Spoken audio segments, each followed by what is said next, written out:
এর আগের এপিসোডে তোমরা দেখেছো যে গত 25শে ডিসেম্বর 2024 আমরা আমাদের বাড়ি থেকে ভোর 5টায় যাত্রা শুরু করি। NH12 এবং NH27 ধরে প্রায় 516 কিলোমিটার রাস্তা পাড়ি দিয়ে সন্ধ্যে 7টা নাগাদ আমরা শিলিগুড়িতে পৌঁছাই। সেদিনকে রাত্রিবেলা আমরা শিলিগুড়িতেই স্টে করে যাই। পরের দিন সকাল সকাল আমরা শুরু করি আমাদের যাত্রা পেলিংয়ের উদ্দেশ্যে। NH10 ধরে 165 কিলোমিটার আঁকাবাঁকা পাহাড়ি রাস্তা পথে আমরা পৌঁছে গেছিলাম বিকেলের দিকে পেলিংয়ে। এই যাত্রাপথে তিস্তা নদীর মনোমুগ্ধকর দৃশ্য, পাহাড়ি ঝর্ণা আর আশেপাশের গ্রামগুলোর সরল সৌন্দর্য আমাদের মুগ্ধ করে। আর এই ভিডিওতে আমরা শেয়ার করেছি আমাদের পুরো যাত্রাপথের অভিজ্ঞতা, পাহাড়ি রাস্তার চ্যালেঞ্জিং বাঁক, হিল ড্রাইভের আনন্দ এবং সুরক্ষিত ড্রাইভিংয়ের কিছু গুরুত্বপূর্ণ টিপস। সব কিছুই এই ভিডিওতে তুলে ধরা হয়েছে। যারা হিল ড্রাইভ বা পাহাড়ি ভ্রমণ করার পরিকল্পনা করছো তাদের জন্য এই ভিডিওটি হতে পারে অত্যন্ত কাজের। এই ভিডিওটা তোমরা দেখলে জানতে পারবে পাহাড়ি রাস্তার সৌন্দর্যের সঙ্গে সঙ্গে চ্যালেঞ্জও কেমন। তাহলে আর দেরি না করে চলো শুরু করি আমাদের এই ভ্রমণ গল্প Siliguri to Pelling. Good morning বন্ধুরা, গুড মর্নিং ফ্রম শিলিগুড়ি। কালকে রাতেবেলা আমরা আমাদের বাড়ি থেকে শিলিগুড়ি এসে পৌঁছেছিলাম আর এসেছিলাম তিথি রিসর্টে। তো এখানে নাইট স্টে দিয়েছিলাম আর এইখান থেকে আজকে আমরা বেরিয়ে যাব পেলিংয়ের দিকে। এখান থেকে পেলিংয়ের ডিস্টেন্স দেখাচ্ছে 156 কিলোমিটার মতো আর সময় লাগবে ওই 6 ঘন্টা মতো। তো আমাদের একটু বেশি সময় লাগবে, কেন মাঝে দাঁড়াবো, ভিডিও করব। তো এখান থেকে আমরা এখন যাব দার্জিলিং মোড়। দার্জিলিং মোড় যাওয়ার পর আমরা ওখান থেকে সেবকের রাস্তাটা নেব। সেবক হয়ে আমরা পৌঁছাবো হচ্ছে তিস্তা বাজার। তিস্তা বাজারের পর আমরা ওখান থেকে মেলি বাজার হয়ে সিকিমে প্রবেশ করব। আর ওখান থেকে রঙ্গিত রিভারকে আমাদের বাঁ সাইডে রেখে আমরা এগাতে থাকব। তারপর জোরথাং হয়ে আমরা পৌঁছাবো লেকশিপ। এই লেকশিপের পর থেকে রাস্তাটা পাহাড়ি রাস্তা, জিগজ্যাগ রাস্তাটা শুরু হয়। তো লেকশিপ হয়ে আমরা পৌঁছাবো পেলিং। তো এই হচ্ছে আমাদের টোটাল আজকের প্ল্যানিং। তো আমাদের এখনও ব্রেকফাস্ট হয়নি। এখন ঘড়ির কাঁটায় বাজে 8টা 7। আমরা মোটামুটি আমাদের লাগেজ রেডি হয়ে গেছে আর এই যে গাড়িটায় সব লোড করে দিয়েছি। আর এই যে Solanki, good morning from Siliguri. আর এই যে পুকু রেডি হয়ে গেছে। Puku so excited. তো চলো আর বেশি দেরি না করে আমরা বেরিয়ে পড়ি। এটা হচ্ছে তিথি রিসর্ট আর ঠিক এর উল্টো দিকেই হচ্ছে NH27। আমরা এখন শুরু করছি। এই জাস্ট আমাদের রিসর্ট থেকে বেরালাম। NH27টা এবার ধরবো। তো এইটা হচ্ছে সার্ভিস রোড। তো এই আগে থেকে কাট আছে, এই কাটটা থেকে আমরা এবার নিয়ে নেব লেফট সাইডটা। চলো তাহলে আমরা এগাতে থাকি। এখন আমরা দার্জিলিং মোড়ের দিকে যাচ্ছি। এইখান থেকে বাগডোগরা হয়ে আমরা দার্জিলিং মোড়ের দিকে যাব। কলকাতা থেকে শিলিগুড়ি যেতে 9টা টোল পড়ে। এইটা হচ্ছে 9 নম্বর টোল, পশ্চিম মাধুরী টোল। Toll fair 95 rupees. চলো টোল কাটা হয়ে গেল। টোলটা জাস্ট ক্রস করেই আমরা দাঁড়ালাম, একটু পেট্রোল ভরে নিই। 1000 টাকার পেট্রোল বললাম ভরে দিতে। তো চলো এখন পেট্রোলটা ভরা হয়ে গেলে তারপর আমরা আবার স্টার্ট করব। ইন্ডিয়ান অয়েলের পেট্রোল পাম্প। তো পেট্রোল দিতে গিয়ে একটু বিপত্তি হলো, কেন ওই পেট্রোলের পাইপটা একটু কম ছিল আর দাদা ছেড়ে দিয়েছিল বলে নোজেলটা ফট করে বেরিয়ে এসছে। তো অনেকটা তেল কিন্তু নিচে পড়ে গেল। পেট্রোল একটু ভরিয়ে নিলাম, আবার আমরা স্টার্ট দিচ্ছি। তারপরে সিকিমে ঢুকে পেট্রোল ভরাবো। ওয়েস্ট বেঙ্গলের থেকে কিন্তু সিকিমে পেট্রোলের দাম কম। এখান থেকে বাগডোগরা ঢুকে গেল বাঁ দিকে আর আমরা ফুলবাড়ির দিকে যাচ্ছি। এইদিকে রাস্তার কন্ডিশনটা খুব ভালো। এর আগের বছর যখন এসছিলাম এই সময় ডিসেম্বরে, তখন কিন্তু একদম ওয়েদার ক্রিস্টাল ক্লিয়ার ছিল। এইখান থেকেই প্রায় কাঞ্চনজঙ্ঘা দেখা যাচ্ছিল, কিন্তু এবার আমরা দেখতে পাইনি। এবার এইখান থেকে আমরা নিয়ে নেব লেফট। এইটা ধরিয়ে দেবে আমাদের আসল রাস্তাতে। চলো, এইখানে রাস্তাটা খুব ভালো, ওর জন্য বেশিক্ষণ লাগলো না কিন্তু সময়, তাই না? খুব ভালোই আসলাম। এই ক্যানেলটা পার হয়ে আমরা সোজা চলে যাব। তাড়াহুড়া করতে গিয়ে ওই বাইকারটা গেটটা পড়ছিল আর ও মাথা গলিয়ে ঢুকতে গিয়ে এখানে পড়ে গেল। এক্ষুনি একটা বড় অ্যাক্সিডেন্ট হতো। এখান থেকে এবার আমরা সোজা চলে যাব। আর এখানে সিগনালে একটুখানি পড়েছে, এই সিগন্যাল খুলেও গেল, একদম সোজা যাব আমরা। এই ব্রিজটার থেকে এবার NH-27 ছেড়ে আমরা স্টেট হাইওয়ে ধরে নেব। আর এখান থেকে আমরা ডান দিকে চলে যাব। এটা হচ্ছে ঋষি রোড। এই ঋষি রোডে কানেক্ট করে দিল আমাকে। এই রাস্তাটা একটুখানি ভালোই ছিল বলে খুব তাড়াতাড়ি চলে আসছে। আর এই সামনেই আমাদের বালাসন ব্রিজ, আর নিচ দিয়ে চলে গেছে বালাসন নদী। নদীতে একদমই জল নেই, একটু একটু জল আছে, চড়া পড়ে গেছে, কাঁকড়গুলো জমে গেছে। এই যে সামনে তোমরা যেটা দেখতে পাচ্ছ এটা হচ্ছে বলে খাপড়েল মোড়। এইখান থেকে মিরিক যাওয়ার যে রাস্তাটা বা পাংখাবাড়ি যাওয়ার রাস্তাটা, সেইটা কিন্তু যেতে হলে এই দিকের রাস্তাটা তোমরা নিতে পারো। তাহলে এখান থেকে আগে পড়বে দার্জিলিং মোড়, ওখান থেকেও তোমরা বাঁ দিকে নিতে পারো। তো আমরা যেহেতু এবার সিকিম যাচ্ছি, সেহেতু আমরা NH-10 ধরবো বলে একদম দার্জিলিং মোড় থেকে সোজা চলে যাব। আর দার্জিলিং মোড় থেকে যদি বাদিক নিয়ে নাও তাহলে সেইটা তোমার দার্জিলিং, কার্শিয়াং এইসব দিকে যাচ্ছে। এখান থেকে দার্জিলিং মোড় দূর ডিস্টেন্স হচ্ছে এই 2-2.5 কিলোমিটার মতো হবে। আমরা দার্জিলিং মোড়কে ফেলে সোজা সেবকের দিকে যাব। আর ওই দার্জিলিং মোড় থেকেই হিলকাট রোডটা শুরু হয়। তোমরা যারা মিরিক যাবে তারা যদি খাপড়াইল মোড় থেকে বাঁদিক না নাও তাহলে এইখান থেকে এসেও তোমরা বাঁদিক নিতে পারবে। এই যে সামনে দেখতে পাচ্ছ বড় একটা হাত, এইটাকে দার্জিলিং মোড়। আর এই বাঁ দিকে চলে গেলে হিলকাট রোড শুরু হলো। এই যে দার্জিলিং মোড়, এই যে বিশ্ব বাংলার লোগো থাকে, এইটাকে ফেলে আমরা সোজা চলে যাচ্ছি চাম্পাসারি মোড়। এখান থেকে এবার সোজা চলে যাচ্ছি আমরা এখন মহানন্দা ব্রিজ পার হচ্ছি। এটা হচ্ছে রাজা রামমোহন রায় ব্রিজ। আর এখানটা ভালোই কনজেশন থাকে। এখন সকাল 9:15, তাতেই দেখো কত লোক। আর এই মহানন্দা নদীতে জল নেই, একদম হালকা অল্প জল আছে। এখানে একটা ডাইভারশন পড়লো, এখান থেকে আমরা বাদিক চলে যাব।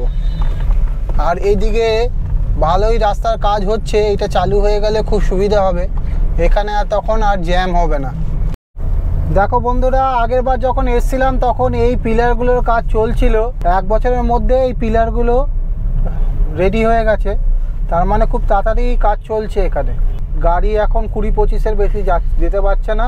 এখন একটুখানি ভালো রাস্তা পেলাম এখান থেকে। তবে কাজ খুব ভালো দমে এগাচ্ছে, খুব তাড়াতাড়ি এটা স্টার্ট হয়ে যাবে, তখন খুব ইজি হবে ব্যাপারটা, খুব তাড়াতাড়ি হবে। আর সামনেই আসছে Bengal safari, Mahananda wild life century, সেবক রোড, যেটা খুবই ভালো লাগে আমার এই রোডে। মানে সিনিক বিউটি বা এই জঙ্গলের মধ্যে দিয়ে যাবার যে অ্যাডভেঞ্চার, সেটা খুবই ভালো লাগে। দেখতে পাচ্ছ বেঙ্গল সাফারির এন্ট্রি পয়েন্ট, এখান থেকে এন্ট্রি করতে হয় বেঙ্গল সাফারি। এইখানে পার্কিংয়ের ব্যবস্থা আছে। লাস্ট টাইম আমরা এসছিলাম এখানে লাস্ট ইয়ার, তো কিন্তু আগে থেকে বুকিং ছিল না বলে এসে টিকিট পাইনি, সাফারিটা করতে পারিনি, কিন্তু বাইরের জুগুলো আমরা দেখেছিলাম। আর এই দেখো মহানন্দা ওয়াইল্ড লাইফ সেঞ্চুরি মধ্যে দিয়ে যাচ্ছি, কী সুন্দর জঙ্গলের ফিলিংস নিচ্ছি আমরা। এখানে হালকা করে ড্রাইভ করছি জাস্ট জঙ্গলের ফিলিংসটা নেওয়ার জন্য, যদি কোনো বন্যপ্রাণ দেখতে পাই আমরা। এই সামনেই দেখো লেখা আছে মানে এলিফ্যান্ট ক্রসিং জোন। কি অপূর্ব দৃশ্য মহানন্দা ওয়াইল্ড লাইফ সেঞ্চুরির এই জায়গাটা, দারুণ লাগছে। আর এখান থেকে একটুখানি এগোলেই আমরা পাহাড়ের দেখা পাবো আর তিস্তা নদীর দেখা পাবো। আমার ডান দিকে তিস্তা নদী, আমরা এখন তিস্তা নদীর ধার দিয়ে যাব মেলি বাজার অবধি, তিস্তা নদীর সঙ্গে সঙ্গেই যাব। পাহাড়ের দেখা পেয়ে গেলাম, আর এখানে দাঁড়িয়ে আমরা একটু ব্রেকফাস্ট করে নিই, তারপর আবার যাব। আমাদের সকালবেলা বেরিয়েছি, এখন 9:44, তো এখানে কোথাও একটা দাঁড়াতে হবে। আমরা 8:10 নাগাদ বেরিয়েছিলাম। হ্যাঁ, এই জায়গাটা কিন্তু সুন্দর লাগে। পাহাড়ের প্রথম দেখা কিন্তু এই জায়গায় এসে পাই আমরা।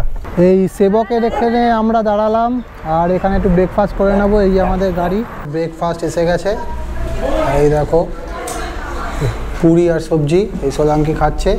আর পুকুর জন্য অর্ডার করেছি হচ্ছে ডিম টোস্ট। পুকু এখন লুচির ওপর হামলা বলে দিয়েছে, পুরির ওপর।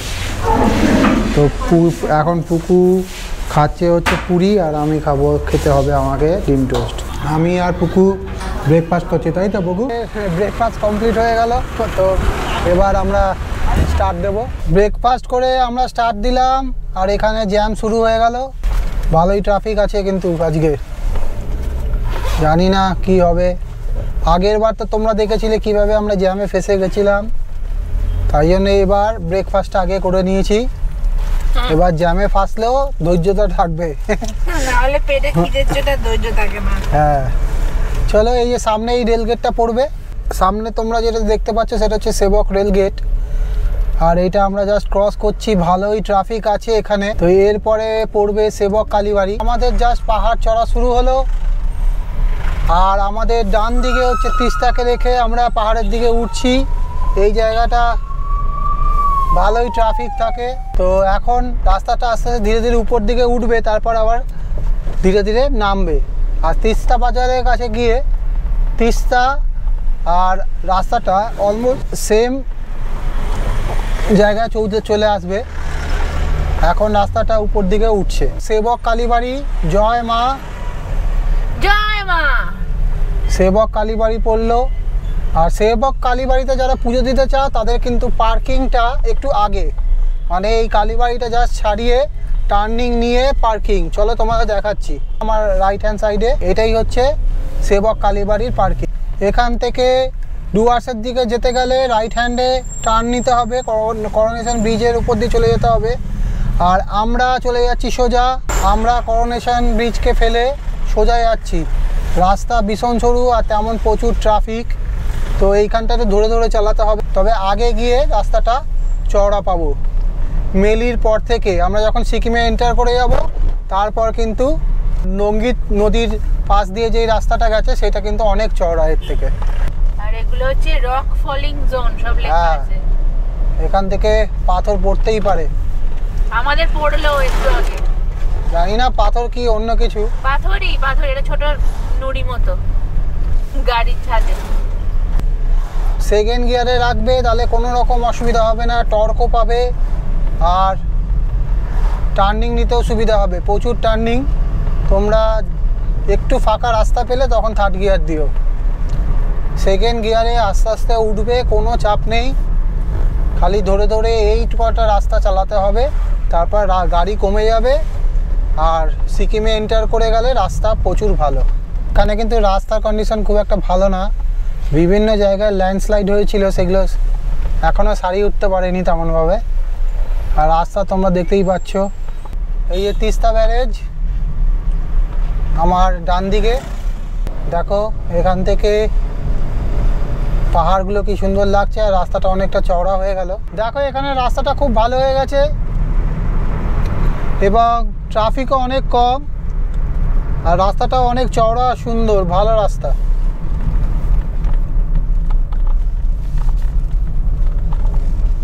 দেখো ব্রিজ পেরাচ্ছি আমরা, আর আমার ডান দিকে হচ্ছে তিস্তা নদী। এই দেখো কি অবস্থা। আরে বাবা রে, আরে দাঁড়া বুবু, দেখ কি চওড়া এখানটা। এখানে কিন্তু পাথর পড়ে আসছে, লুজ পাথর, তার মধ্যে পাথর পড়ছে, তাই জন্য আমি একটু দেখো দেখো এই লুজ পাথরগুলো পড়ে আছে। এটা পুরোটাই হচ্ছে বোল্ডার ফলিং জোন, চারিদিকে বোর্ডে লেখা আছে। দেখো কি রাস্তার অবস্থা, বাবারে এখানটা খুব বাজে অবস্থা। রাস্তার অবস্থা কিন্তু মাঝে খুব ভালো পেলাম, আবার এখানটা একটুখানি খারাপ। এই পুরো রাস্তাটাই কিন্তু তিস্তা বাজারও দ্বীপ, তিস্তার পাশ দিয়েই যাব। ল্যান্ডস্লাইড হয়েছিল এখানে, দেখো খালি ধুলো আর ধুলো। কিন্তু এখানে কিন্তু ঠান্ডা লাগছে না গাড়ির ভেতর বসে, আর রাস্তাটা উপর দিকে উঠেই যাচ্ছে। তারপরে আবার নিচের দিকে নামা শুরু হবে। এই যে সিটং অহলদারা যেতে গেলে এই বাঁদিকের রাস্তাটা ধরতে হবে।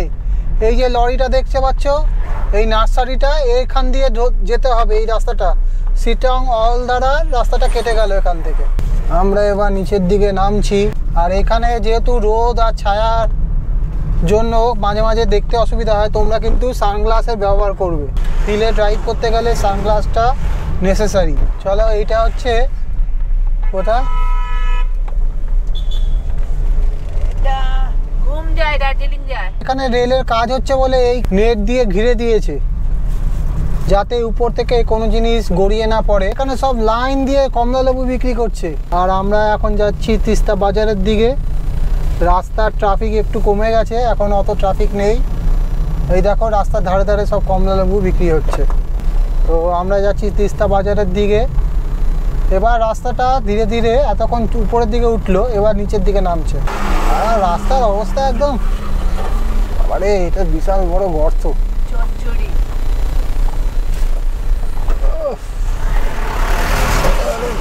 তিস্তা নদী আর রাস্তাটা অলমোস্ট সেম লেভেলে চলে এসছে।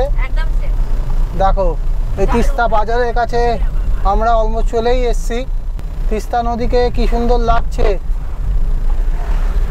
আর আমরা ধীরে ধীরে তিস্তা বাজারের দিকে এগাচ্ছি। আর কিছুটা গেলেই তিস্তা বাজার পড়বে।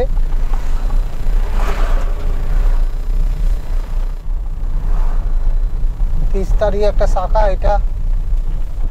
এই জায়গাগুলো যেহেতু তিস্তা নদীর পার বরাবর, সেহেতু যখনই কোনো ডিজাস্টার হয় এই এলাকাগুলো বেশি এফেক্টেড হয়। আমরা অলমোস্ট অর্ধেক রাস্তা চলেই এসেছি। কি সুন্দর দেখতে লাগছে।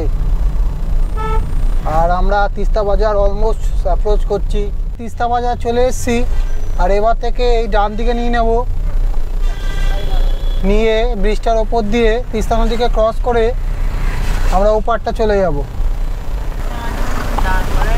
দেখো টানেল হচ্ছে ওইখানে রেলের। চলো, আমরা তিস্তা নদীকে ক্রস করে নিয়েছি। এতক্ষণ তিস্তা নদী আমাদের ডান দিক দিয়ে বইছিল, এবার ঠিক তিস্তা আমার বাঁ দিকে হয়ে গেল। তিস্তা বাজার জায়গাটা কি ক্ষয়ক্ষতি হয়েছে এখানে দেখে বুঝতে পারছি। সব ব্রিজগুলো উড়িয়ে নিয়ে চলে গেছে, বাড়িগুলো উড়িয়ে নিয়ে চলে গেছে। এই জায়গাটা খুব ক্ষতিগ্রস্ত হয়। একটু আগে গিয়েই পড়বে কালিম্পং যাবার কাঠটা, যেইটা ডান দিক দিয়ে উঠে যাবে কালিম্পংয়ের দিকে। তো ওটা সামনে আসছে। তো আমরা এখন যাচ্ছি মেলি বাজারের দিকে। আমাদের ফার্স্ট মাইলস্টোন ছিল দার্জিলিং মোড়, তার সেকেন্ড মাইলস্টোন ছিল আমাদের তিস্তা বাজার, আর থার্ড মাইলস্টোন হচ্ছে মেলি। ডান দিক দিয়ে যেটা চলে যাচ্ছে সেটা হচ্ছে কালিম্পংয়ের দিকে। আর আমরা এই বাঁ দিক দিয়ে চলে যাচ্ছি পেলিংয়ের দিকে। ওখানে লেখাও ছিল ওয়েলকাম টু কালিম্পং। ওই যেখান থেকে মানে রিভার রাফটিং করে ওই জায়গাটা ছেড়ে আসলাম। ওখান থেকে জাস্ট বাঁ দিকে নেমে যায় রাস্তাটা, তিস্তা নদীর ওপর রিভার রাফটিং করা যায়। এখন তো শীতকাল, এখন একদম নিচে যাওয়া যাবে। এখানে একটা ক্যাম্প আছে, ইকো ক্যাম্প, সেটার নাম হচ্ছে ত্রিবেণী ইকো ক্যাম্প। সেখানে তোমরা ক্যাম্পিংও করতে পারো। একদম তিস্তার বুকে ক্যাম্পিংটা হয়, আর রিভার রাফটিংও হয়। আমরা অলমোস্ট মেলি বাজার অ্যাপ্রোচ করছি। ওই পুলটা দিয়ে আমরা চলে যাব ওপারে, আর ওপার থেকেই শুরু হবে সিকিম। এই যে মেলি বাজার আমরা চলে এসেছি। আর এইখান থেকে আমাদের প্রথমে ডান দিক নিয়ে উঠে বাঁ দিকে চলে যেতে হবে। আর এই যে সামনের মোড়টা থেকে আমাদের ডান দিক যেতে হবে। দেখো গাড়িগুলো ঢুকছে। এই মেলি বাজার থেকে ডান দিকে ঢুকে গেলাম। এবার এইটাই ওই ব্রিজটার ওপর দিয়ে যাবে। এই জাস্ট ডান দিকে নিয়ে নেবো। এই ব্রিজটা তোমরা যেটা দেখতে পাচ্ছিলে নিচ থেকে, সেইটার উপর দিয়ে যাচ্ছি। আর এইটা জাস্ট ক্রস করেই আমাদের সিকিমের এন্ট্রি হবে। চলো আগে গিয়ে দেখাচ্ছি। এই যে ওয়েস্ট বেঙ্গল ছেড়ে আমরা এবার চলে যাচ্ছি সিকিমের দিকে। এই দেখো এখানে লেখাও আছে ওয়েলকাম টু সিকিম। আমরা ওয়েস্ট বেঙ্গল ছেড়ে সিকিমে ঢুকে পড়লাম। এইখানে মাঝে মাঝে চেক পোস্টে চেক হয়, কিছু জিজ্ঞেস করলো না, আমাদের ঢুকে পড়লাম সিকিমে। এইচপির পেট্রোল পাম্প দেখতে পাচ্ছি, এই পাম্পে আমরা তেল ভরিয়ে নিই। আর এই জায়গাটা হচ্ছে কম্পোজিট চেকপোস্ট মেলি। হ্যাঁ, এটা হচ্ছে মেলি। এই যে আমরা সিকিমে এন্টার করেছি, এন্টার করেই আগে তেল ভরিয়ে নিচ্ছি। এখানে তেলের দাম হচ্ছে 101.75। আমাদের ফুল ট্যাঙ্ক হয়ে গেছে এখন। রেঞ্জ দেখাচ্ছে 700 কিলোমিটার। আর এরপরে নেক্সট মাইলস্টোন হচ্ছে জোরথাং। এরপরে রাস্তা ভালোই পাবো। আর এই আমার বাঁ দিকে দেখছো সেটা হচ্ছে রঙ্গিত রিভার। আর রাস্তাটা যথেষ্ট চওড়া, এখানে কোনো অসুবিধাই হবে না। লেক সি পর্যন্ত রাস্তা কিন্তু এমনি চওড়া ভালো, কিন্তু লেক সি থেকে যেই রাস্তাটা শুরু হবে সেটা কিন্তু চড়াই রাস্তা। আর এইটা মোটামুটি নর্মাল হাইওয়ে বলতে পারো। এই পর্যন্ত চ্যালেঞ্জের জায়গা হচ্ছে এই সেবক থেকে তিস্তা বাজার অবধি। ওই রাস্তাটা হচ্ছে চ্যালেঞ্জিং রাস্তা, ওইখানে খুব ধরে ধরে গাড়ি চালাতে হবে। বিশেষ করে করোনেশন ব্রিজ অবধি তো প্রচুর গাড়ির জ্যাম থাকে, তারপরে কিছুটা গাড়ির প্রেশার কমে যায়। আর তারপরে আরও এগাতে থাকলে তোমার গাড়ির প্রেশার ধীরে ধীরে কমতে থাকবে। আর তারপরে জাস্ট সিকিম ক্রস করে কিন্তু খুব বড় চওড়া রাস্তা এবং ভালো। আর আমাদের নেক্সট মাইলস্টোন হচ্ছে জোরথাং নয়া বাজার। পেলিং যাওয়ার পথে আমরা এখানে দাঁড়ালাম। রোড ট্রিপেতে এইটাই মজা, যেখানে ইচ্ছা সেখানে দাঁড়াও। আর এই দেখো আমার পেছনে কে, সোলাঙ্কি। দারুণ রোদ্দুর আসছে, দুপুর 12টার সময় কাজকর্ম নেই, বেশ রোদ পোহানো যাচ্ছে, তাই আমি এখানেই বসে। এই যে পুকু, হ্যালো। আর এই দেখো এখান থেকে দেখাচ্ছি, এই দেখো রঙ্গিত রিভার।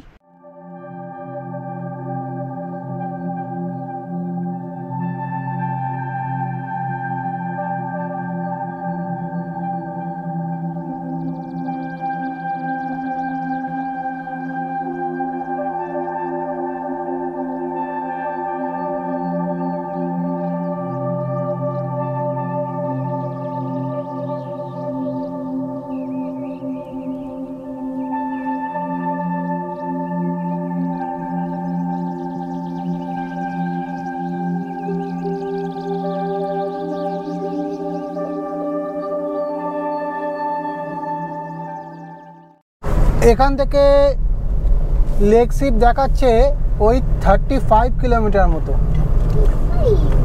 আর আমরা যাচ্ছি, রাস্তা ভালো, তবে মাঝে মাঝে একটুখানি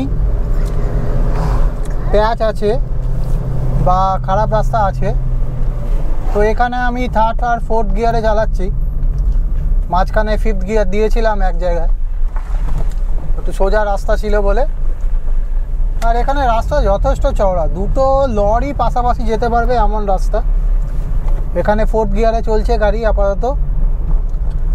আর তেমন গাড়ির সংখ্যা এখানে খুব একটা বেশি না, ওর জন্য চালাতেও কোনো রকম বেগ পেতে হচ্ছে না। আমরা ধীরে ধীরে অনেকটাই উপরের দিকে উঠে এসেছি, আরও ধীরে ধীরে উপরের দিকে উঠবো এবার। তবে জেন্টাল স্লোপ, কোনো রকম অসুবিধা হচ্ছে না আপাতত ড্রাইভ করে। রাস্তাটা দুভাগে ভাগ হয়ে যাচ্ছে, জোরথাংয়ের দিকে চলে যাব, আর ডান দিক নিলে নামচির দিকে। আমরা নিচের দিকে রাস্তাটা নেব, জোরথাংয়ের দিকে। তো এই যে নিচের দিকে আমরা চলে গেলাম। রাস্তাটা কিন্তু সরু হয়ে গেল এবং কিছু কিছু জায়গায় খারাপও আছে, খুব আস্তে আস্তে চালাতে হচ্ছে। বিভৎস খারাপ রাস্তাটা, তাই জন্য আমরা ডান দিক চেপে যাচ্ছি আর গাড়িগুলো দাঁড়িয়ে আছে। এই দেখো ব্রিজ পার হচ্ছি আমরা, এটা অ্যাট এ টাইম একটা গাড়িই যাবে, তো ফাঁকা ছিল বলে আমি ঢুকে গেলাম। রাস্তাটা ভীষণ খারাপ পাচ্ছি, দেখো কি লাফাচ্ছে গাড়ি। এই দেখো ধুলো উঠছে, কি বিভৎস ধুলো উঠছে, দেখা যাচ্ছে না। দেখো বন্ধুরা, আবার রাস্তা খারাপ, বাপরে বাপ। ভাগ্যিস ভালো পুজোর সময় আসেনি, তাহলে এই বর্ষার সময় যে কি অবস্থা হবে এই রাস্তাটা বলা মুশকিল। তাও আমার গ্রাউন্ড ক্লিয়ারেন্স ভালো বলে কতটা অসুবিধা হচ্ছে না, নাহলে লো গ্রাউন্ড ক্লিয়ারেন্সের গাড়ি হলে আরও বেগ পেতে হবে। মাঝে মাঝে একদম প্রচণ্ড গর্ত, দেখো খালি ডান দিক বাঁ দিক হচ্ছি আমরা। গ্রোপ্রোতে তো বোঝা যায় না কেন স্টেবল পিকচার হয়, তাহলে বোনেরটা দেখে তোমরা বুঝতে পারবে হয়তো। একটু ভালো রাস্তার দেখা পেলাম, এখন 4th গিয়ারে চালাচ্ছি গাড়ি। রাস্তাটা এবার একটু চওড়া হলো এবং সারফেসটাও ভালো, তো 3rd 4th-এ চালাতে পারছি। বেশ কিছুটা খারাপ রাস্তা পেরানোর পর যদি একটু ভালো রাস্তা পাওয়া যায় তাহলে যেন অদ্ভুত একটা ভালো ফিলিংস মনের মধ্যে জাগে। এখান থেকে পেলিং 52 কিলোমিটার দেখাচ্ছে, আর আমাদের ফুয়েল এফিসিয়েন্সি দিচ্ছে 11 অ্যাভারেজ। এর বেশি পাওয়াটা খুব মুশকিল এই রাস্তায়, পাহাড়ি রাস্তায় 11 দেওয়া মানে ভালোই। কি অসাধারণ লাগছে জায়গাটা, দারুণ লাগছে। আর এখানে রাস্তাটা আবার চওড়া হয়ে গেল, ওর জন্য এখন 4th গিয়ারে চলছে গাড়ি। জোরথাং অ্যাপ্রোচ করছি, আর এখান থেকে ওই 1-1.5 কিলোমিটার হবে জোরথাং। এই অবধি রাস্তাটা তো খুব খারাপ ছিল, বিভৎস রাস্তার বাজে কন্ডিশন। এখানে মার্কেট এরিয়া শুরু হলো, এটা ছোটোখাটো ম্যাল তোমরা বলতে পারো। এখানে বিভিন্ন জিনিসপত্র পাওয়া যায়। আর যারা ডাইরেক্ট তোমরা পেলিংয়ের যদি গাড়ি না পাও কোনো সময়, তাহলে যে কোনো শেয়ার কারে তোমরা এই জোরথাং অবধি চলে আসতে পারো। এই জোরথাং থেকে তোমরা পেলিং যাবার গাড়ি পেয়ে যাবে, ডাইরেক্ট যদি পেলিং যাবার গাড়ি না পাও। দেখো বন্ধুরা, জোরথাংয়ের ফুটবল গ্রাউন্ড, এখানে একটুখানি দাঁড়ালাম আমরা। জোরথাং এসে গেছি। আর এই যে ফুটবল গ্রাউন্ডটা, এই যে এইখানটা হচ্ছে ম্যালের মতো, প্রচুর দোকান আছে। তো আমরা এখানে দাঁড়াচ্ছি না, কেন অলরেডি লেট হয়ে গেছি। তো এবার আমরা ব্রিজটা ক্রস করব।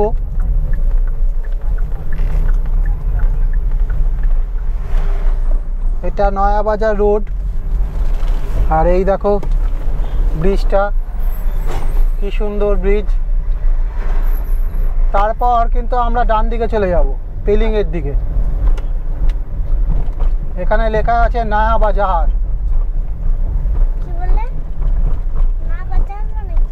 নয়াবাজার নিউ সিকিম नहीं बाजार।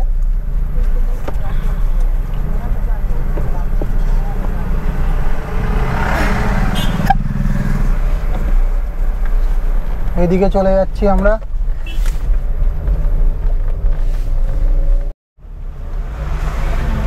এই দেখো মন্দির, মন্দিরের পাশে কিন্তু প্রচুর বাঁদর। জোরথাং থেকে লেকসির দিকে যাবার রাস্তাটা দেখো কি অবস্থা।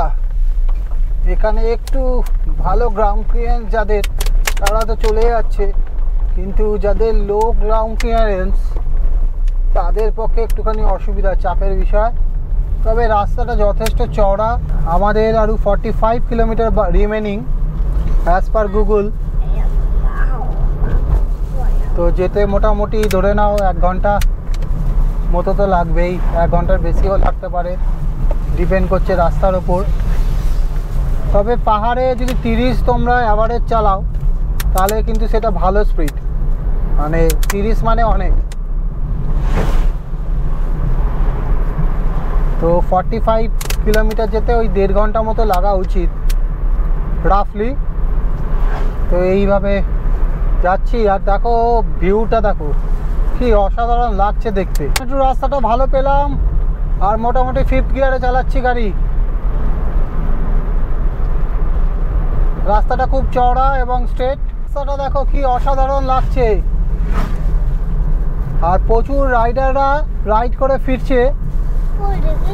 আর প্রত্যেকটা টার্নিংয়ে দারুণ লাগছে কিন্তু রাস্তাটা। সামনে একটা ব্রিজ আছে,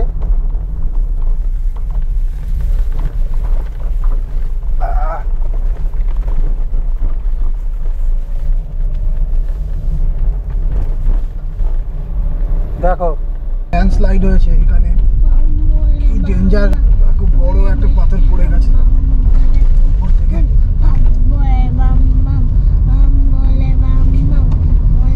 বাজে রাস্তা এদিকটা, ডান দিকটা নিয়ে নিই। অসাধারণ লাগছে দেখতে। আর এদিকে মাঝে মাঝে রাস্তাটা খারাপ, তবে রাস্তা চওড়া আছে। এখানে দেখো একটা মোড় আছে, এখানটা পেলিং বলছে, তো পেলিংয়ের দিকে নিচের দিকে রাস্তাটা নিতে হবে। আর এখানে একটা মার্কেট এরিয়া, কৃষি বাজার। এখানে দাঁড়াবো না, আগে গিয়ে দাঁড়াবো। টানেল।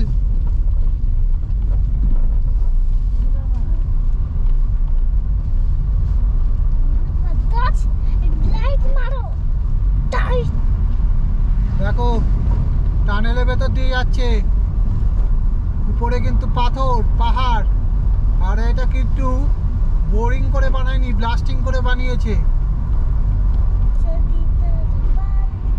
তো এই টানেলের মধ্যে দিয়ে যাচ্ছি, দেখো যতই ভেতরে ঢুকছি একদম ঠান্ডা অনুভূতি হচ্ছে।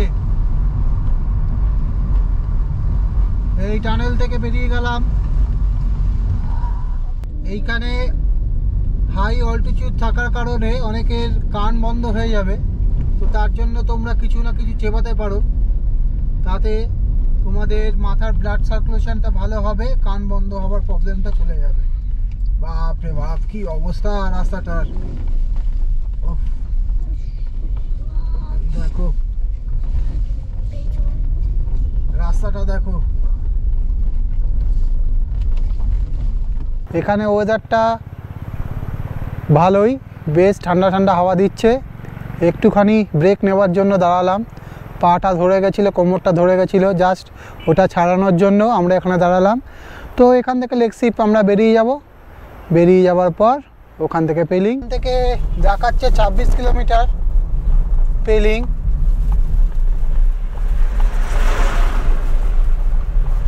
আর সময় লাগাচ্ছে 3:18 পৌঁছাবো। দেখো কেমন সামনের পাহাড়ে ল্যান্ডস্লাইড হয়েছে দেখা যাচ্ছে, আর এই দেখো পাহাড়টা কেমন, আর এদিকে রাস্তাটা তাও একটু ঠিকঠাক আছে। দেখো লেকশিপ মোটামুটি চলেই এসছি আমরা। চলো আমরা এবার পেলিংয়ের দিকে চলে যাই। এখান থেকে রাস্তা কিন্তু টার্নিং শুরু হবে, এই জাস্ট এই মোড়টা থেকে আমরা চলে যাব পেলিংয়ের দিকে। দেখো অনেকটা উঁচু, এই লেকশিপের জায়গাটা থেকে রাস্তাটা খুব খাড়া এইভাবে উঠবে। দেখো এখান থেকে কিন্তু রাস্তাটা সরু হয়ে গেছে একদম, দুটো গাড়ি একসঙ্গে যাচ্ছে না, ওর জন্য আমি দাঁড়ালাম সামনের গাড়িকে পাস দেওয়ার জন্য। আর এই দেখো এখান থেকে 19-20 কিলোমিটার বাকি, আর রাস্তা দেখো কি অবস্থা।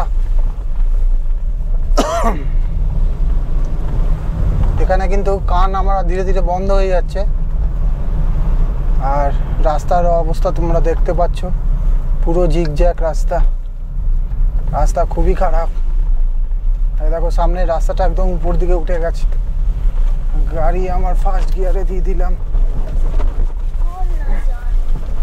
এখানে মোমেন্টাম লস করা মানে গাড়ি আর উঠবে না উপর দিকে। চলো এই লেকশিপের পর থেকে কিন্তু চ্যালেঞ্জিং রাস্তা, কানের বন্ধ হয়ে যাচ্ছে সবার। দেখো কি রাস্তা, পুরো জিগজ্যাগ সিম্বলও দেওয়া আছে এখানে।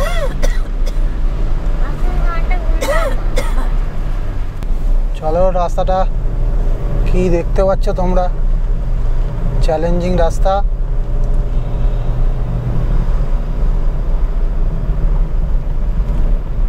এখানে একটা ভিউ পয়েন্ট দেখো, একদম উপর দিকে উঠছি কিন্তু আমরা খুব তাড়াতাড়ি অল্টিটিউড গেইন করছি। আমরা এখানে একটু দাঁড়ালাম, আর অনেকটা উপর দিকে উঠে এসে একটু পুকুর শরীরটা খারাপ হচ্ছিল, ওর জন্য এখানে একটুখানি দাঁড়ালাম। পুকু টয়লেট করবে বলে দাঁড়িয়েছিল, ওর জন্য আমরা এখানে দাঁড়ালাম। পেলিং এখান থেকে আর বেশি দূর নেই, ওই 16-17 কিলোমিটার মতো হবে। আর আমরা উঠছি এখন পাহাড়ের টপে। মাঝে মাঝে রাস্তাটা খারাপ আর মাঝে মাঝে রাস্তাটা ভালো, এই নিয়েই আমরা উঠছি। আর এখান থেকে আর 17 কিলোমিটার দেখাচ্ছে অ্যাজ পার গুগল। চলো থার্ড গিয়ারে দিয়ে দিলাম আবার। এই দেখো কি রাস্তা খারাপ, আবার সেকেন্ড গিয়ার, এখানে ফার্স্ট গিয়ারে দিয়ে দিলাম, এখানে এত রাস্তা খারাপ।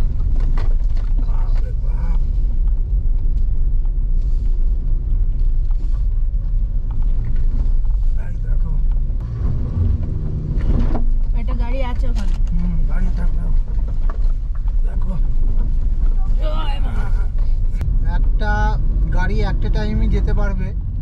ওর জন্য ওই আগের গাড়িটা দেখলে দাঁড়িয়ে গেল কেমন, মানে যারা নিচ থেকে উপরের দিকে উঠবে তারা কিন্তু প্রেফারেন্স পাবে আগে।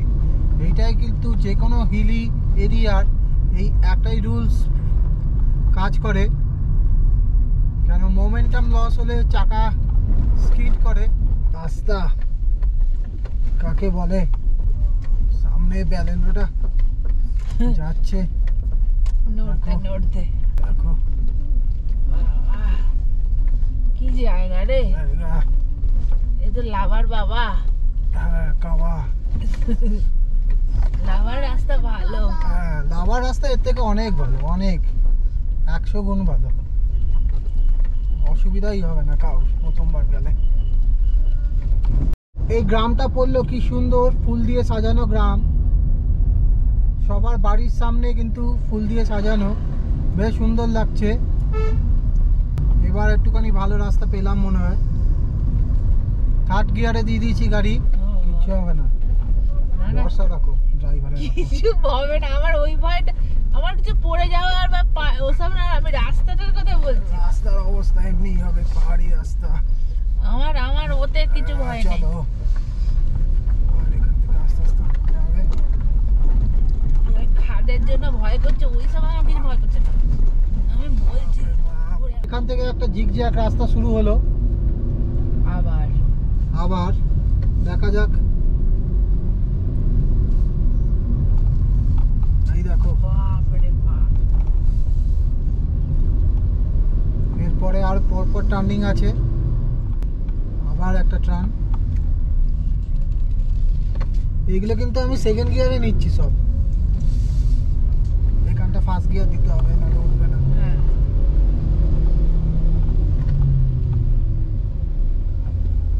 ছেড়ে দিচ্ছে, গাড়িতে কোনো লোক নেই তার জন্য ছেড়ে দিচ্ছে।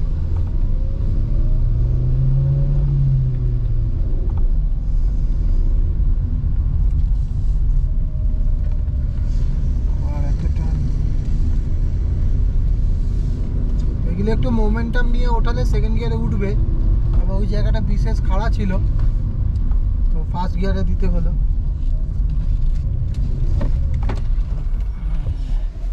হর্ন দেয় না রে।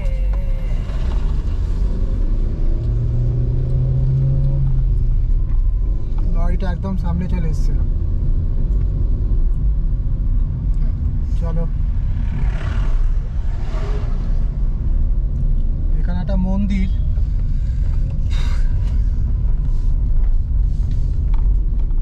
আর এই দেখো এখান থেকে কি সুন্দর ভিউ দেখা যাচ্ছে।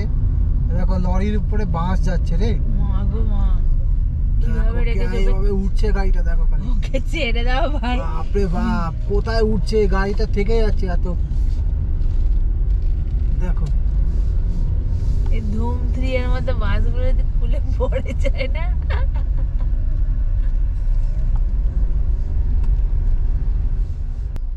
যেতে পারবে, ও ছেড়ে দিয়েছে। আমাকে ছেড়ে দিল, চলে যাচ্ছি আমি। বন্ধুরা আমরা চলে এসেছি গেজিংয়ে, আর এখান থেকে পেলিং দেখাচ্ছে 9 কিলোমিটার। দেখো সামনে যে টার্নিংটা আছে, দেখো কিভাবে উপর দিকে উঠে গেছে, খুব শার্প টার্নিং একটা। দেখো গাড়িটা উঠলো, দেখলে?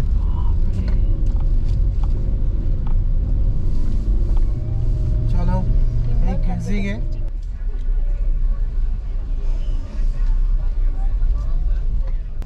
আর এখানে রাস্তাটা যা সরু, সব গাড়ি দাঁড়িয়ে তো বাঁ দিকটা পুরো। চলো এখানে মার্কেট এরিয়া। মহিলাটাকে জিজ্ঞেস করি, পেলিং উপর না, থ্যাংক ইউ। এখন পেলিং এর দিকে।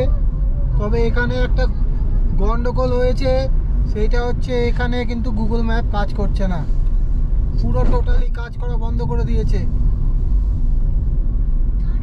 তবে আমাদের লোকাল লোকদের কাছ থেকে জিজ্ঞেস করে আমরা যাচ্ছি। আর মাত্র দেখাচ্ছে এখান থেকে 11 কিলোমিটার। তবে যেই রাস্তায় ঢুকে পড়েছিলাম ওই ওই রাস্তায় যদি পেলিং না যেতে পারতাম তাহলে তো হয়ে যেত। ভাগ্যিস ভালো ওখান থেকে ইউটার্ন মেরে নিয়েছি। তাও ইউটার্নের জায়গা ছিল না, জাস্ট একটা রাস্তা পেয়েছিলাম বলে ইউটার্ন নিতে পারলাম।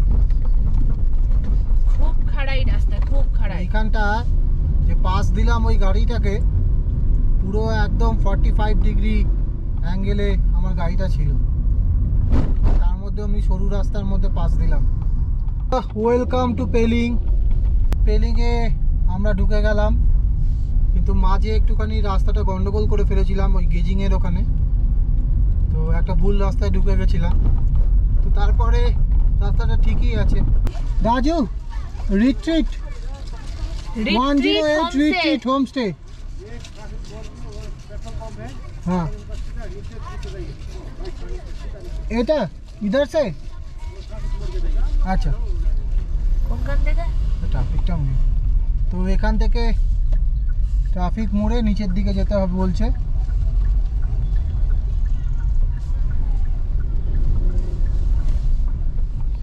এবার এখান থেকে নিচে যেতে হবে এই পেট্রোল পাম্প থেকে। কোন দিকে বললো? এইদিকে বললো। এখানটা ঘোরানো যাবে, তুমি চলো না, ডান দিকে চলো, বাঁ দিকে না। দাঁড়াও, ডান দিকে নামবে না। আমাদের হোমস্টে এখান থেকে বললো 3 কিলোমিটার নিচের দিকে, বাবারে, কিন্তু আরে বাবা। এই যে অধিকারী হোমস্টে, এটাতে পাওয়া যায়নি। এটা তো পাওয়া যায়নি বুকিং। এই যে এক্সপিরিয়েন্স হচ্ছে সেটা সোলাঙ্কি বলবে। এত এত নিচে ওপর এত টার্নিং, আমার মনে হচ্ছে তার মধ্যে রাস্তাটা ঠিকঠাক থাকলে আমার অসুবিধা মনে হতো হচ্ছে না। আমি স্বর্গে উঠে যাবো। এত মানে কিচ্ছু বলার নেই আমার। রাস্তাটা আসলে রাস্তা কাকে বলে? অতিরিক্ত খারাপ, মানে ওরে বাবা। অনেস্ট রিভিউ হচ্ছে ভাই, পরিষ্কার কথা। অনেস্ট রিভিউ, একদম ঠিক। রাস্তা ভীষণ খারাপ। অনেস্ট রিভিউ হচ্ছে রাস্তা খুব খারাপ, খুবই খারাপ। রাস্তা ঠিকঠাক না, সব ভেঙে গেছে রাস্তা, আর কিছুটা বাকি আছে।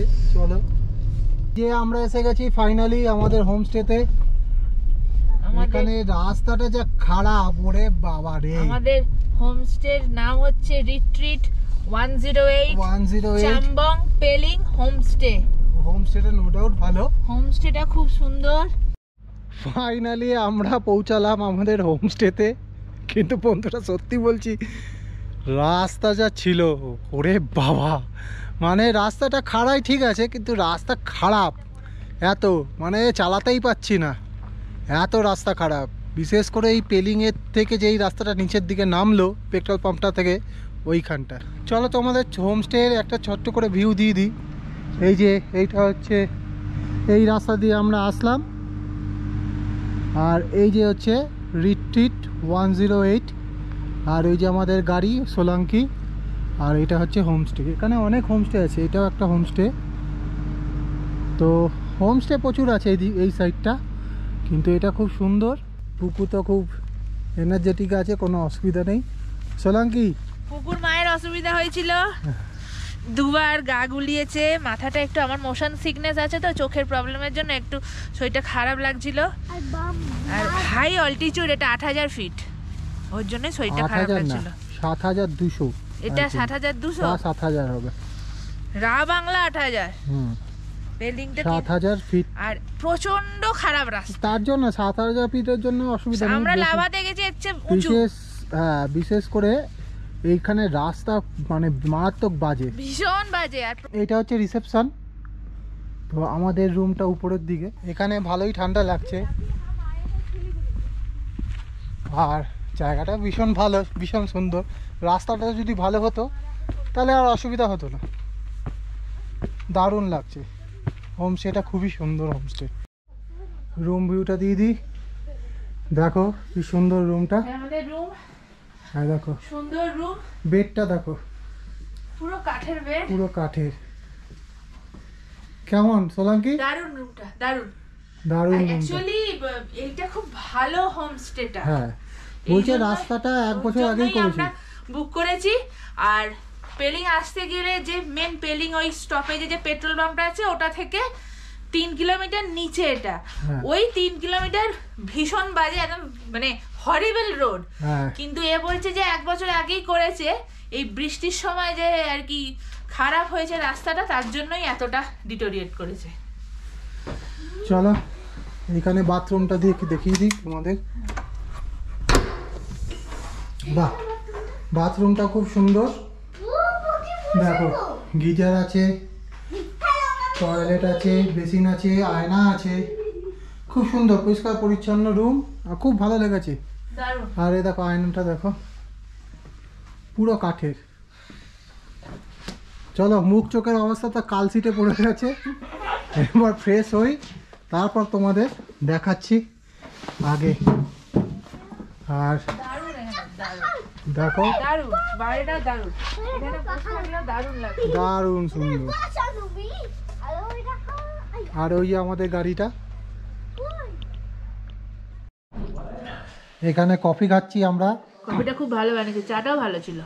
ও পুকু আমাদের ফ্রেঞ্চ ফ্রাই দিয়েছে, ফ্রেঞ্চ ফ্রাই খাচ্ছে। অনেকক্ষণ ধরে বলছিল ফ্রেঞ্চ ফ্রাই কোথায়, ফ্রেঞ্চ ফ্রাই কোথায়, মাথা খারাপ করে দিয়েছে যাবে তখন থেকে এসে। আলটিমেটলি ফ্রেঞ্চ ফ্রাই পেয়ে গেছে, পুরোটাই নিয়ে নিয়েছে। ফ্রেঞ্চ ফ্রাই আর এখানে অনিয়ন পকোড়া, এটা এখন খাবো চায়ের কফির সঙ্গে, বেশ ভালো লাগছে।